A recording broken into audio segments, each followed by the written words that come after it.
Elden Ring is the newest game from studio From Software, creators of the Dark Souls series, Bloodborne and Sekiro. To preface, this video is entirely my opinion. Anything I describe as being good, bad or strange is coming from my sole perspective. I think it should also be said that I'm in a very comfortable position, judging a game that I wouldn't be able to make in my life. That of course doesn't nullify any feedback I give, but I understand how difficult the process of making a game is, especially one of this scale. I've been a fan of From Software's output for many years now, and as you can see from my playtimes on their games, I went through a period where these were pretty much the only games I played. The only Souls game I haven't played is Demon Souls, but I've seen huge amounts of analysis and gameplay on it. I mention all this due to my feeling that people touting Elden Ring as their magnum opus might be a little misguided, at least for now. I've now spent over 60 hours with the game, and have ultimately come to the conclusion that it's an excellent game, possibly one of their best, and definitely stands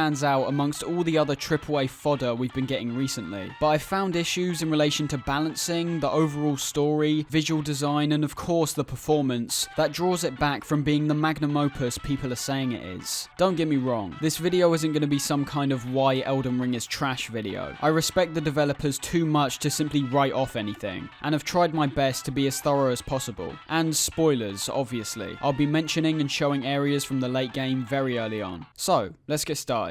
The first thing we always need to do is choose our class, with a wide variety of character bases. Despite options like the samurai and prisoner interesting me, I decided to go for the vagabond, which essentially is the knight role. The character customization isn't just one of the most impressive in a FromSoft game, but also in most games I've played. You can mess around with a huge amount of options, turning your character into something appealing or a freak of nature. There's an even wider selection of hair to choose from as well, lending itself well to having characters that may somewhat resemble the actual player, if that's what they choose to create. I've always had a slight problem with character customization in these games, as despite it being fun the first time round, God knows I had a blast creating this guy, on repeat playthroughs it's more likely that players will skip over the process, either choosing a default template or making some minor adjustments. Not to mention that once you get in the game, you'll be covered by all kinds of armor you'll want to be using, making the time you spent creating your character feel even more pointless. This could be alleviated by perhaps letting the player equip certain armor's stats, but also letting them appear wearing different armor, or nothing at all. I understand that fat rolling with no armor on would be ridiculous, but I also can't deny that I find a problem with the lack of connection between us and our character, with the games actually serving more as a connection between us and our armor. The intro cutscene is perfectly fine at setting up the world, some essential characters, and our apparent mission. I was slightly underwhelmed there was no animation at all during the cutscene, especially because some of the visuals appear incredibly striking, but from what I understand, this may be a direct reference to Demon Souls' opening cutscene, which also feels appropriate considering the big leap in evolution from the rest of the series. The only real issue I have is the person doing the voiceover, who sounds like they're trying their very best to sound epic and exciting, but ultimately just ends up sounding like Limmy's Richard E. Grant impression.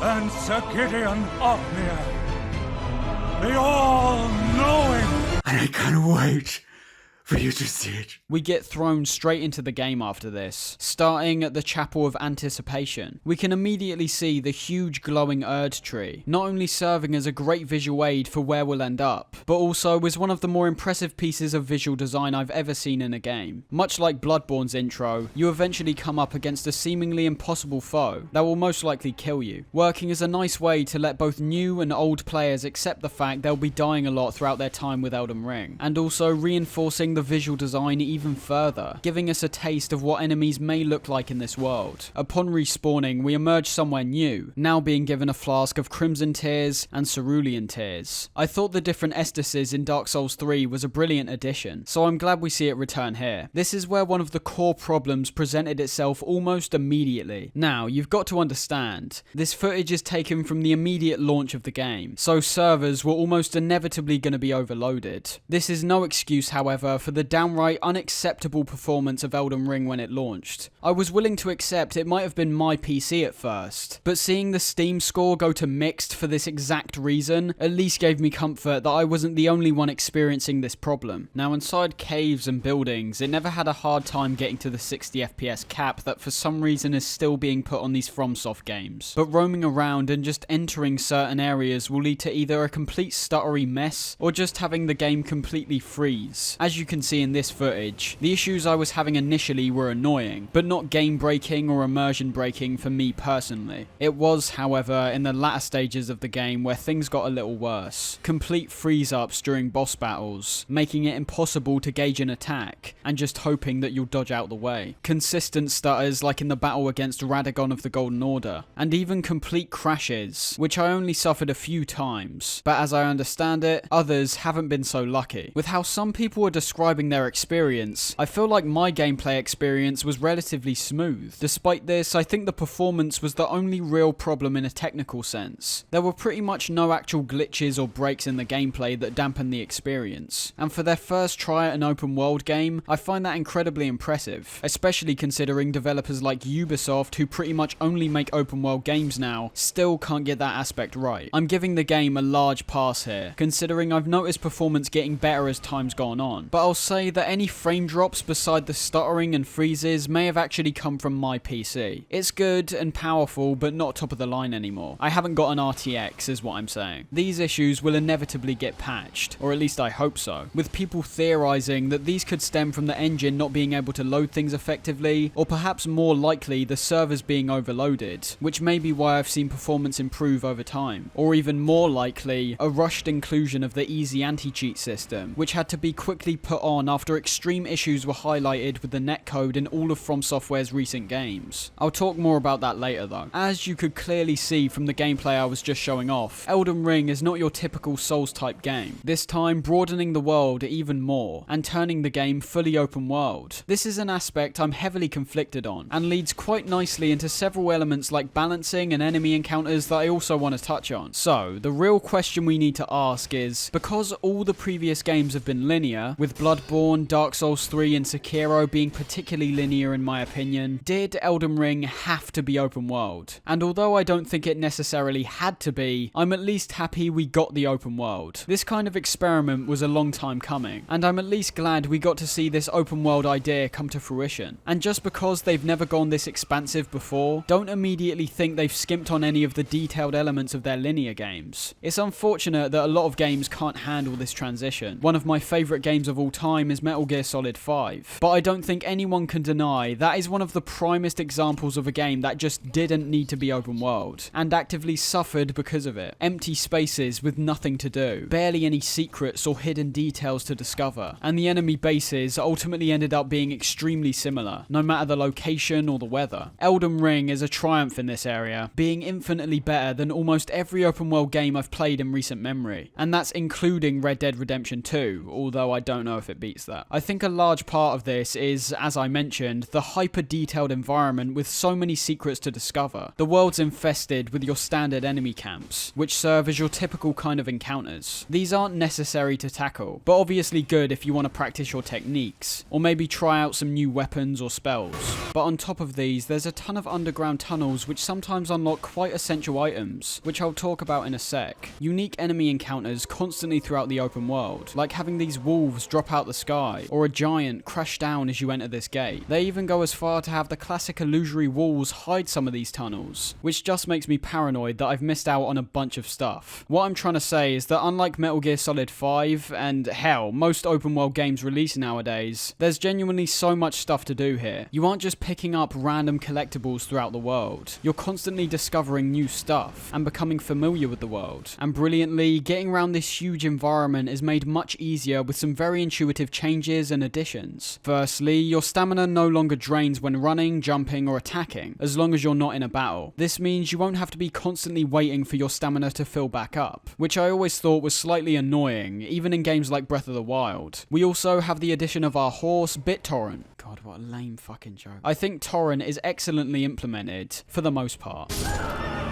Riding round felt very smooth, with Torrent also not dropping stamina when outside battles. We can also jump and double jump, letting us get to certain elevated areas more effectively, whilst also serving as a good way to readjust when making your way through some platforming sections. As you can expect, horse combat is also possible, and in my opinion actually works really well. Maybe too well in fact. I never had any issues in relation to not being able to land shots, which is the most important thing to me. I find mounted combat in a lot of games to be very shaky, with it seeming mostly janky, especially in relation to sword combat. Fighting on horses for me in games like Kingdom Come Deliverance and Skyrim just didn't feel right, and I think that primarily stems from a lack of control that I felt. Torrent feels incredibly responsive, the polar opposite of the weighty, realistic controls of Red Dead 2, which works great for the combat, but can still lead to some jank in the platforming, with you either over or undershooting certain drops or jumps. The only real problem I see in relation to this is that it sometimes doesn't lead to the most engaging gameplay. Combat becomes much easier when riding Torrent, with you giving the same amount of damage, but with the added bonus of moving much faster than your enemies. Some enemies also ride horses, but this doesn't affect things much, with a lot of enemy encounters just evolving into running back and forth while the enemies continually miss you. Torrent has a separate health bar, giving you a much larger defense, and if Torrent ends up dying, you'll simply fall off and get stunned for a period of time. I assume this is the trade-off for how ridiculously easy combat can get while riding, as enemies also seem to be able to attack you while you're getting up, but I just don't think it's good enough. It always felt like bullshit to me when I got killed in a state where I couldn't roll or jump away. You can also get knocked off several times before Torrent dies fully, which is something that still confuses me. I'm not entirely sure what it takes for you to get knocked off, but when Torrent's fully dead, you'll need to use one of your healing charges to bring them back. Overall, it's an addition that needed to be here, and ultimately works effectively despite a few shortcomings. Another great aspect of the open world is the initial boss encounters you have, with bosses who just crop up out of seemingly nowhere. Some of the first dynamic boss fights you'll have in the open world are unlike anything I've experienced in a game. It's intimidating to just be roaming around and have a huge creature attack you out of the blue, and made me more aware and cautious as the game went on. The actual quality of these bosses vary quite tremendously though. Just because they're bosses in no way means they're intricately designed or unique. Let's just look at the dragons as an example. The first time you encounter one of these things, it's intimidating and makes you feel like an ant in comparison to it. But looking at how they actually function, and unfortunately that means every single one you'll fight throughout the game, reveals how they've got a very limited range of moves, and have genuinely limited movement. They breathe out some kind of fire, poison, or electricity. They fly around and breathe this stuff down too. They'll stomp their feet if you're close to them, lunge forward if you're in front of them, and do a turn attack if you're behind them. That is about the extent of attacks from every dragon, so as you can assume, they become incredibly predictable very quickly. Not to mention that using Torrent in pretty much all of these open world bosses, I've got to be honest, usually destroys any kind of challenge there might be. The dragons in particular are useless at getting a hit off, because their attacks are so obvious to see coming and really slow. So if you're not leveled up enough to deal sufficient damage, you'll most likely spend a ridiculous amount of time whittling away health with no real threat. And as you can probably tell, there's another problem hidden amongst that: the repetition of boss encounters. There's very few bosses throughout the game that don't get repeated at least twice, sometimes being the exact same boss again, or just a slightly modified version. For me, this takes away from the bosses immensely, as they're no longer unique and memorable encounters, but just blend together into one idea of what that enemy does. Could you imagine bosses like Artorias or Dancer of the Boreal Valley being repeated 2 or 3 times? For me personally, all of the impact from Artorias would be completely lost if he just started cropping up constantly, either as a new version or just a standard enemy. New attacks would at least alleviate some of the repetition, but that very rarely happens. That's not to say every boss adheres to this, but we'll touch on that later. An aspect I'm conflicted on is the overwhelming proportion of graces in the open world. These are literally just bonfires, a place where you can rest, level up, and perhaps swap out some gear. Due to the sheer scale of the world, fast traveling was almost inevitable, and to be honest, I'm glad it's there. Fast traveling is never the most appealing thing to me personally, as despite having this beautiful world to explore, if you've got a mission to do and a faster way to get it done, you're almost always going to take the fast travel. It's only in rare instances, like the Insomniac Spider-Man games, where you'd actively bypass it. So from the perspective that there's plenty to travel to, basically always letting you get exactly where you want, that's great. But I'll admit, it did somewhat affect my response to enemy encounters and my overall playstyle. The reason for this is that I knew I could be a bit more reckless in my fights, because there'd either be a grace right nearby so I could heal up, or after the fight I could just fast travel and get healed up anyway. And hell, I could dodge the fight entirely. With the inclusion of Torrent, all of these encounters in the open world can be easily bypassed. So it does affect the game's dynamics somewhat, but ultimately I don't know what an appropriate workaround would actually be, as any idea I could mention would only increase the speed you get to your destination, which doesn't solve the problems I just mentioned. Let's focus on the tunnels and mines for a second, which is an aspect of the game I can say I thoroughly don't enjoy. These are scattered all throughout throughout the map, and hold items like smithing stones and ball bearings, which are essential in upgrading your weapons. The first few you check out should be perfectly fine, but that's the extent of how enjoyable I found these. To summarize, they're basically just like the Chalice dungeons from Bloodborne with slightly more variation. Some of these look exactly like the Chalice dungeons, but most look like mines, with the same kinds of enemies scattered around each one. Their layouts are all very similar, and everyone ends off with a boss encounter. My main problem with these are how much I feel they'll affect replayability on future runs. They seem optional, but you'll quickly discover that items like the ball bearings give you the freedom to buy as many smithing stones as you want. Add on to that, there's upward of 8 types of smithing stones with a final special one which you can only find in specific circumstances, and you'll realise going to these mines is almost essential if you want to level up your weapons properly. Not only slowing things down, but also making you trudge through these very similar dungeons only to get one item. That's not to say things like speedrunning will be dampened, but for the average player, leveling up and taking your time will make you stand much more of a chance. As you can assume, not every player can do these insane no-hit runs. These lead on to the strangest thing in the entire game for me, and that's the balancing and progression. In a way, it's quite similar to the first Dark Souls game, as for the most part, the entire open world is accessible from the get-go. Yes, there's certain areas which are blocked off either by bosses or locks, but they typically just require you to beat the boss, or find an item in the open world to unlock the gates. The only thing is, I'm almost definite that none of the enemies scale with you, which I think is both a positive and a negative. I hated the fact in games like Skyrim the world consistently leveled with you, because you're supposed to become this all-powerful figure by the end, but for some reason still consider wolves a fight, instead of just nothing. That's the polar opposite in this game. You'll find a lot of enemies in the Limgrave section becoming 1 or 2 hits fairly quickly, which does feel great. You get a sense that you're getting more powerful, and it gives you the implication that you're ready for the next section, or the next boss. I think it'd be okay if it was just the enemies that didn't scale with you, but this principle unfortunately translates to the bosses,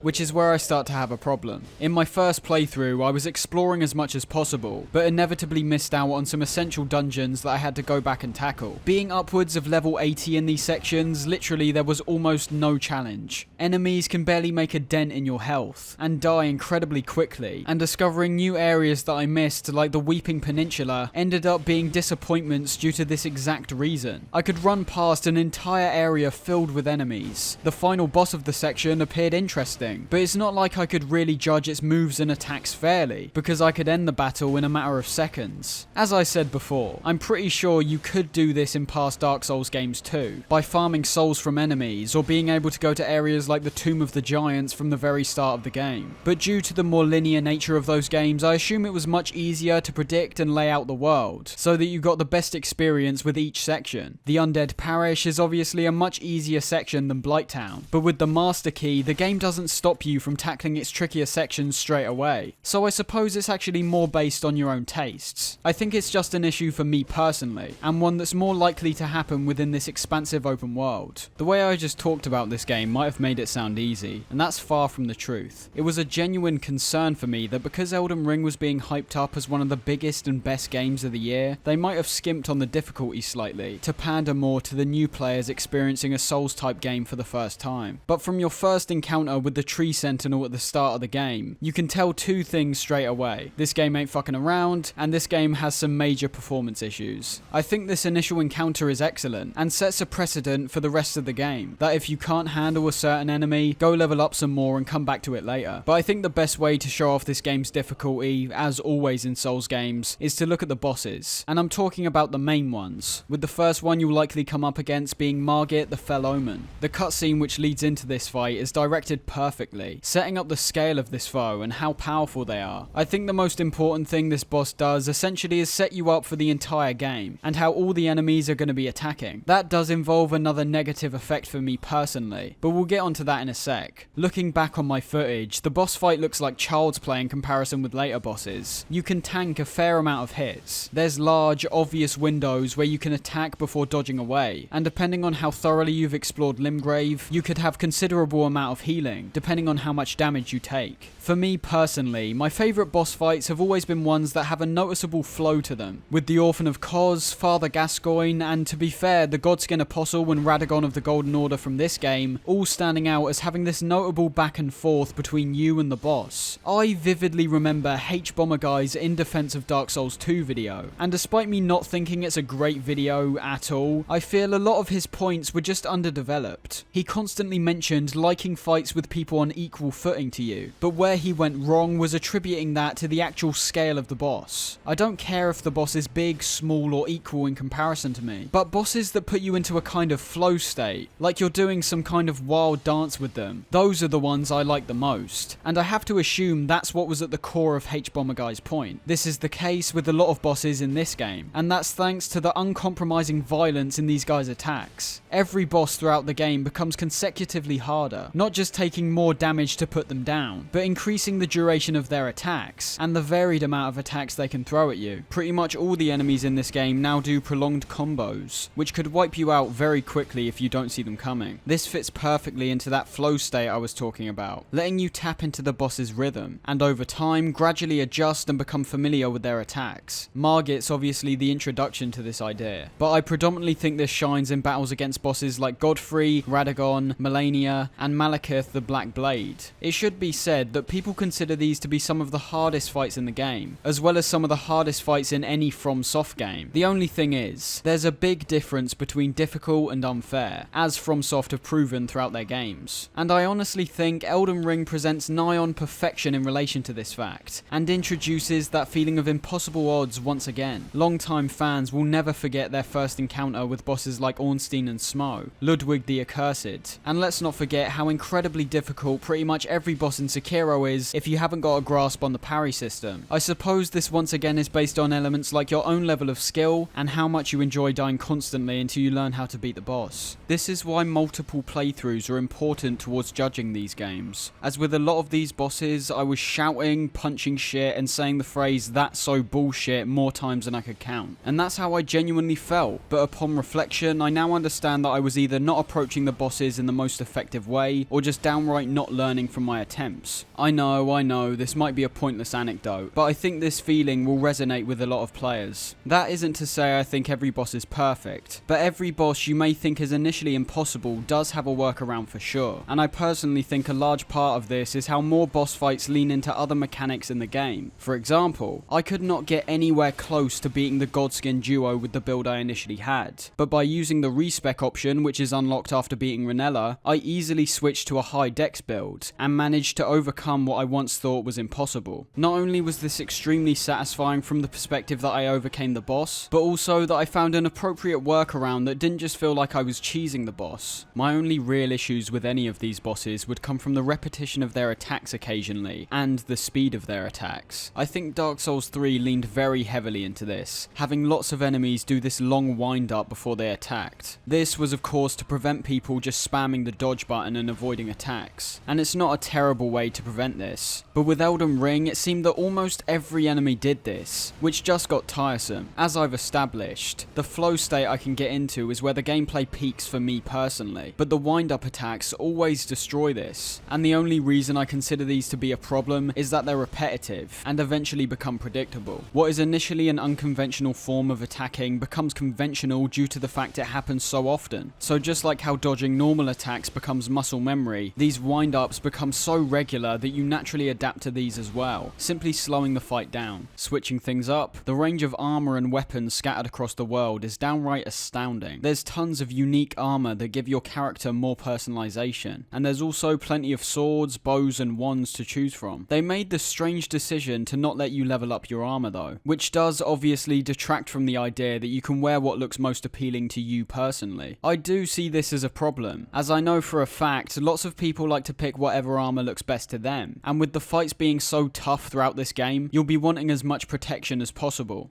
Look at my amazing armor, look.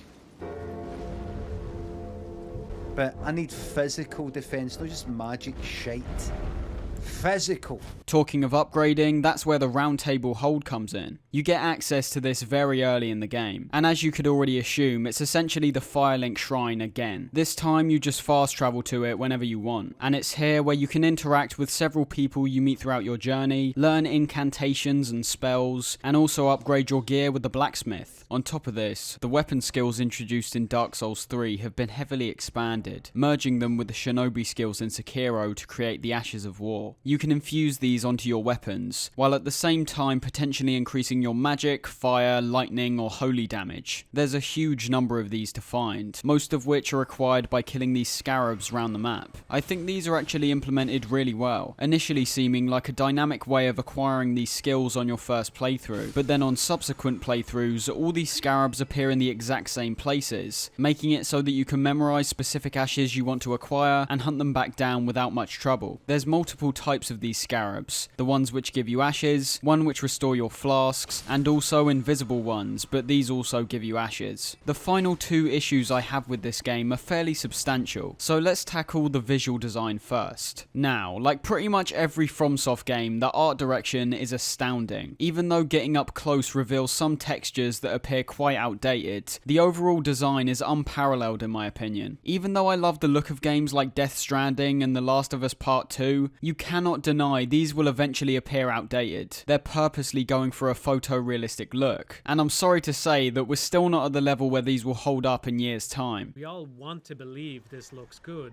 but I know you see what I see. Just look at it with honest eyes. I do think that games like this and Breath of the Wild will stand the test of time though, because in actuality the graphics aren't anything to write home about, but the art direction definitely is. There's so many areas that completely stop me in my tracks, one of the first being the sparkling Erd tree, which can pretty much be seen throughout the entire world. This is the benefit of having genuinely striking visuals. You'll have people marveling at the world because they want to, leaving much more of an impact. Even visually stunning games like God of War feel like they need to purposely slow you down to take in their graphics. But that's a surefire way to annoy people on repeat playthroughs, and take almost all control away from the player in a video game that they bought to play. From Software has always been excellent in this front, creating some of the most breathtaking vistas I've ever witnessed in any game I've played, and Elden Ring might be one of their best on that front. Despite being one conjoined world, there's still so many unique environments with recognizable features, like the space star-filled galaxy in Nokron, the dilapidated capital, and also specific instances like the fight against the regal ancestor, which have such a scale and unique style to them. Better yet, having this open world removes some of the staleness that plagued From Software games for a while. The first time you tackled a swamp area, maybe in areas like Blighttown, or a lava-infested area like Lost Izalith, they not only look new and unique, but also have new challenges. After the 6th game in a row with a swamp area though, it was starting to get downright ridiculous. There was nothing new there, and was only serving a tired cycle. Elden Ring dodges all this, by having swamp areas and fire areas for sure, but not making you tirelessly traverse through them, especially with swamps being easily passable by riding Torrent. I'm trying to tell you how much I think this game looks and functions amazing to set up my next criticism. It's a slight one, but I personally think it's undeniable. Now, because these games are made by the same people, with the same engine, with the same combat system, some overlap from their past games was inevitable. But within about 30 minutes, I knew straight away that this game looked great, but not all that original. I've seen people joke about it, but I think it's a genuine criticism. Let's be totally honest here. Would you genuinely bat an eyelid if this game was revealed as Dark Souls 4? Because I almost definitely think I wouldn't. Bloodborne and Sekiro got away from this problem, purely because their visual designs were marginally different than the typical medieval style which is now synonymous with Dark Souls. In terms of both audio and visuals, you immediately knew in Bloodborne you were in some kind of twisted gothic nightmare, and in Sekiro, every area reinforces the war-torn Japanese landscape, with the samurai combat only pushing in this point further. Elden Ring not only returns to the medieval style in a big way, but having the gameplay be pretty much identical to the Souls games specifically, doesn't set it apart as much as Bloodborne or Sekiro. The ultimate point is this: if you weren't going to make Elden Ring considerably different than a franchise you already have, what's the point of making it a new entity? I'm not saying the game looks just like the Souls games. I think it's got the most varied amount of environments out of any FromSoft game, but it's undeniable that everything from the combat to the world, the runes to the graces, the swords to the armor, the spells to the skills, a large amount of this stuff has been seen before. Let's talk about the combat for a sec. Sword and shield play works exactly how you'd expect, which is perfectly fine. You now have a 5-hit limit on your attacks, as opposed to the endless up and down hits you could do previously. This doesn't affect things that much, but definitely gives your attacks more finesse. It took me a short while to figure out that two-handing was still possible, but because triangle now activates your pouch, you need to simultaneously press either R1 or R2 and then press triangle. At least I'm pretty sure that's how you do it. The only issue is that it's been very unreliable for me, and weirdly, the unreliability seems to be based on the actual weapon. Normal swords worked pretty much every time I tried to switch, but larger weapons would sometimes just avoid switching constantly and attack over and over. The biggest problem with this is that due to this not working consistently, it actively made me avoid using shields or a secondary weapon like a bow, as every time you use these you'll have to two-hand again, and it's just not reliable enough to not be a risk in a fight. That's the main style I play in these games though. I usually go knight, bandit or warrior, but I love this game so much that I actually gave magic a good try, and ultimately I have to say it seems quite similar to how it worked in Dark Souls, if a bit more effective. Magic's always seemed very intricate and intimidating for me, so I don't think I can rightfully criticize any elements of it personally, because I'm not 100% confident if I'm doing something wrong. Using the basic spells you get with the astrologer in Limgrave seem perfectly fine, and for me personally seem a bit overpowered. Combined with the horse, you can destroy enemies from a safe distance without any real threat, and from what I've heard, magic in this game is a lot more effective than it was in previous Souls games. Every time I fought online, that's only reinforced that even further, with people spamming these incredibly damaging shots that I've never even seen before. And I suppose we should talk about the performance, which I'm sure will be patched out and smooth as butter in the future, but this video's looking at the game in the current state it's in, and to be honest, I think it's unacceptable. Just to preface, I've been playing the game on PC only, and I hear that a large amount of these issues are fairly exclusive to the PC release alone. I'm not sure exactly what it is, but recently it seems that every big game that's come out has heaps of performance issues, and admittedly, the issues in this game are some of the worst I've seen in recent memory. The frame drops I could handle. They shouldn't be there, but they aren't game breaking. Weirdly, as I played through the game, the overall frame drops became less of a problem, but on my second playthrough when I emerged back at Limgrave, they all of a sudden came back. So I'm not a tech whiz, and have a very limited knowledge of how things like game engines work, and how they effectively use memory and all that kind of stuff. But it seems that certain areas appear to be more optimized and stable than others, which puts a spanner in my theory that these issues might have stemmed from the easy anti-cheat system, which was so blatantly shoved in at the last minute to make sure the game had multiplayer on launch. For those unaware, the netcode of previous FromSoft games are pretty much exactly the same, and have been suffering from hackers for a while now. It's only recently that it became way too bad and dangerous for players to keep playing online, with multiple reports of hackers actually tapping into other people's computers. If you didn't know, this is why none of the servers are currently online for any of these games. I assume they're trying to find a fix for this before they're smacked with a lawsuit. Be it the anti-cheat software or not, the stuttering issues are prominent and affect the game dreadfully. There's too many occasions where I've been traveling the open world and the game just starts freezing up. And even worse, there's so many times where I'm in the middle of a boss battle and the game also starts freezing up, making it pretty much impossible to gauge their attacks and dodge out the way. This issue is utterly game breaking, as it puts you at an immense disadvantage, so I can only hope they're working on a fix for this right now. And I think worst of all, the game's prone to crashing. It's not as bad as some games I've played before, with Call of Duty Cold War being one of the most heinous examples of a game that crashed every 15 minutes without fail. But any game that can't guarantee a smooth experience before you decide to quit, in my opinion, shouldn't be on the market at all, let alone for £50. And it's not like there was one anomalous crash. I've had multiple crashes, and one situation where my PC completely froze up and I had to restart it. And it sounds to me like I was having a fairly good experience compared to others, with players reporting the game crashing constantly, and the stuttering issues being prolonged throughout their entire time playing. To say the least, it's completely unacceptable, and needs to be fixed as soon as possible. For an open world game, I didn't run into that many glitches, although there's a few occasions where the open world boss encounters got themselves trapped, which was really annoying. Overall, the state this game is launched in is genuinely quite shocking. If the actual game's quality wasn't as high as I think it is, these issues would have turned me off straight away. And I know for a fact there's certain groups of people and fans of these games who are starting to get fed up with what appears to be the same type of experience repeated constantly, so they might have turned the game off even sooner. I also found the online elements this time round rather lackluster, despite not even being very impressed with them in previous games. I'm glad we got the return of messages and bloodstains. These are a staple at this point, and the initial absence of them in Sekiro was disappointing. Although when the game first released, bloodstains didn't work at all. Trying to activate them would simply lead to nothing, which is once again unacceptable, but I'm glad to say these were fixed fairly quickly, and now consistently work every time. It's the online combat where things fell down for me though. I'm not typically that interested in fighting other players anyway, but testing it out in this game just led to extreme frustration. Pretty much every fight I got into either had me getting destroyed by some magic spells I'd never seen being spammed over and over at me, or just constantly going up against a group of players, which would once again just keep attacking me without having any chance to retaliate. Some connection issues are pretty much expected at this point, but doesn't make them any less annoying. I'd say the worst part was arguably the co-op. In a game with an open world, which you can actively explore with other people, it's downright bizarre and seemingly incompetent that they'd be so heavily restrictive. Any progress made in someone's game does not transfer at all to another's, which is annoying, but not the end of the world. Nobody can use torrent for some reason, which is such a weird decision. And I'd say worst of all, it doesn't feel like it's been fully implemented. If you start co-op in the open world, this then blocks off every single tunnel, boss fight and new area. So literally, just to enter one of these mini dungeons with your friends, they have to leave the game, let you enter it, and then rejoin. And with how unstable the servers currently are, with many reports of people just getting kicked out of sessions for no reason, you can naturally assume how tedious this process might become. It just feels unfinished, and anyone painting this multiplayer as one where you can explore an expansive world and battle enemies with your friends is either completely blind to these problems or are simply lying. The elements are all there, but are hamstrung by some weird decisions. And before we touch on the story and some of the main bosses, I just need to reinstate a point that's been prevalent throughout every Souls-type game. The combat is not all that good in my opinion. For a series that's so lauded over its challenging but fair gameplay, I think a lot of people just naturally assume or accept the gameplay must be great, but I don't think it is. Now, this isn't a new stance, and I don't think it's even that controversial to say at this point, but I think I'm starting to realise that a large part of making the combat work in these games are all based on how the enemies react and the general level design. Your attacks are slow and not all that varied. It's only in Elden Ring where the idea of a 5-hit combo was introduced, making your attacks look more stylish, but effectively the same. There isn't any combos you can input by memorising button pushes, rarely any dynamic interaction with the environment, and you'll be approaching essentially every fight with the same mentality. Dodge, look for a chance to attack, and try hit the enemy. It's perfectly fine, but admittedly some form of evolution here over the 13 years since Demon Souls set up this kind of combat would be appreciated. These criticisms wouldn't even come to mind if I hadn't recently gone back and played games like Devil May Cry 5 and the God of War trilogy. Those games have intricate and layered combat systems, letting you pull off high damaging attacks if you can memorise the button inputs and intentionally exploit some of the mechanics. Games like Bayonetta also approach combat in this meticulous kind of way, but don't misinterpret this as me saying I want Dark Souls to have the combat of Bayonetta. I don't think, but more importantly, I don't know if that would work. All I know is that pretty much every subsequent FromSoft game since Demon Souls has relied more and more on the combat, with Bloodborne and Sekiro taking things to a whole nother level. Now, almost everyone I've seen talking about the combat in these games likes to mention how Sekiro has the best combat system so far, and despite me playing that game over and over again, I personally think Sekiro's combat might be the most simple. Yes, the animations are slick and varied. The addition of the jump and stealth introduces new techniques we aren't familiar with in these types of games, but the actual core combat, the one you'll be using in the game's difficult boss fights, honestly boils down to spamming L1 and R1 most of the time. I'll end these thoughts off once again with a quote from Matthewmatosis, as he's the one who kind of opened my eyes to this reality. The combat is nothing remarkable.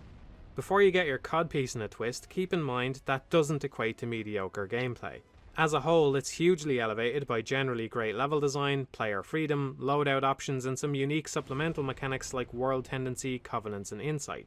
The stamina system puts other action RPGs to shame, the animations are great, and the controls are tight, but in terms of actual complexity, there's not much going on. There's not much depth, and that wouldn't be a problem, except that the series has increasingly leaned on its action elements more and more as time has gone by.